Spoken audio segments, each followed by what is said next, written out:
Madam President, thank you for convening this urgent meeting. With France, Indonesia requested this meeting as a testament of Indonesia's long-standing commitment and continued contribution to peacekeeping operations since 1957. I also thank the briefers, USG Lacroix, ISG Harry, and USG Fletcher. I should also like to thank you, Madam President, for giving me the floor to express the sense of grief, anger, and frustration of over 285 million people of Indonesia. I am sure that this sense of grief, anger, and frustration is widely shared by the people of the world. I am heartened by the pouring of expression of condolences, support, and solidarity from the members of this Council and the wider international community. Let me begin by honoring the memory of the fallen soldiers of peace by calling their names in this august chamber. Zulmi Aditya Iskandar, Major, Infantry, 33 years young. Muhammad Nur Ikhwan, First Sergeant, 25 years young. Fahrizal Ramadan, Corporal, 27 years young.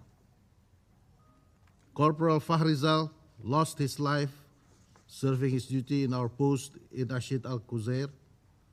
Major Zulmi and First Sergeant Muhammad lost their lives in the attack to their convoy, providing logistical supports in Bani Hayyan. We cannot accept these killings of peacekeepers. This is a grave loss to Indonesia. This is also a grave loss to all of us, to the United Nations, to this Council, and to every community that looks to peacekeepers as symbols of hope and peace.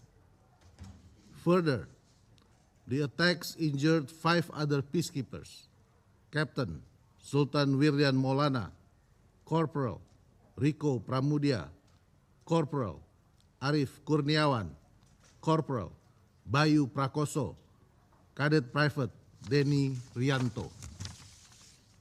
These peacekeepers fell and wounded while carrying out a mandate entrusted to them by this very Council. Indonesia condemns in the strongest terms these heinous attacks against those peacekeepers serving with the UNIFIL on the 29th and 30th of March 2026.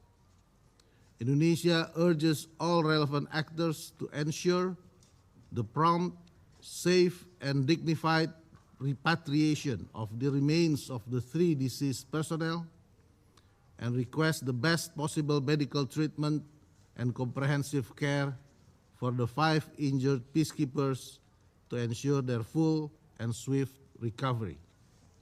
Madam President, some detractors have argued that the fallen soldiers were positioned in a zone of active war.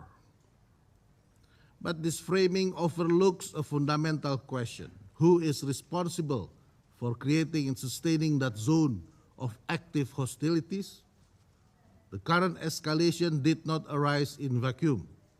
It stems from repeated incursions by the Israeli military into the territory of Lebanon.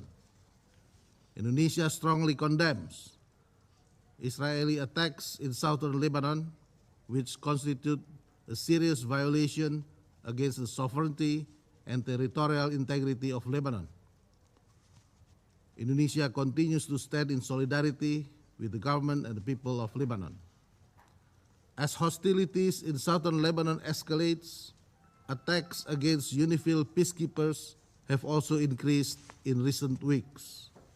These repeated attacks are not mere incidents, but deliberate assaults aimed at undermining the UNIFIL and deterring its ability to fulfill the mandate of Resolution 1701. These attacks also represent a direct threat to international peace and security and may constitute war crimes under international law. We therefore demand an immediate, thorough, and transparent investigation.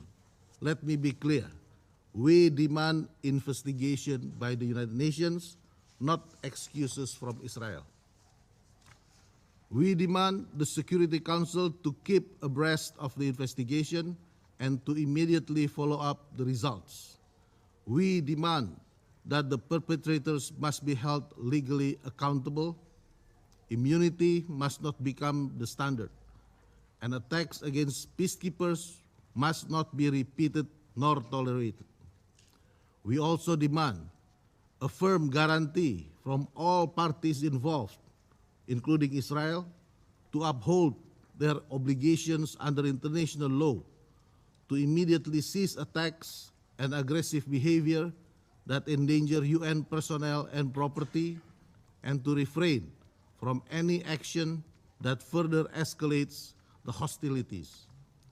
Madam President, the safety and security of peacekeepers must remain and continue to be our utmost priority. Amid escalating hostilities, the Council and the Secretary General must immediately implement emergency measures to ensure the full protection of UNIFIL personnel and assets. This includes review of security arrangement protocols and activation of contingency and evacuation plans commensurate to the developments on the ground. We must leverage all political and diplomatic means to de-escalate this situation. The Security Council must reaffirm the foundational principles that guarantee the safety and security of UN peacekeepers. It is imperative for the Council and the wider international community to take immediate and decisive action to protect those who protect peace. We make these demands in deep reverence for our fallen peacekeepers, to whom Indonesia pays its highest respect for their ultimate sacrifice in the service of international peace and security. To this end, Indonesia remains committed to contribute to the maintenance of peace and security as our constitutional mandated. Now, we demand the Security Council to act and deliver. Today, the Security Council must speak up with a clear, strong, and unified voice to condemn the attacks against peacekeeping personnel. Today, the Security Council must reaffirm the obligations of all parties to ensure and guarantee the safety and security of peacekeepers. Today, the Security Council must take decisive action to prevent future hostilities and attacks against peacekeepers. No more attacks. Thank you. I thank the representative of Indonesia for the statement. I now give the floor to the representative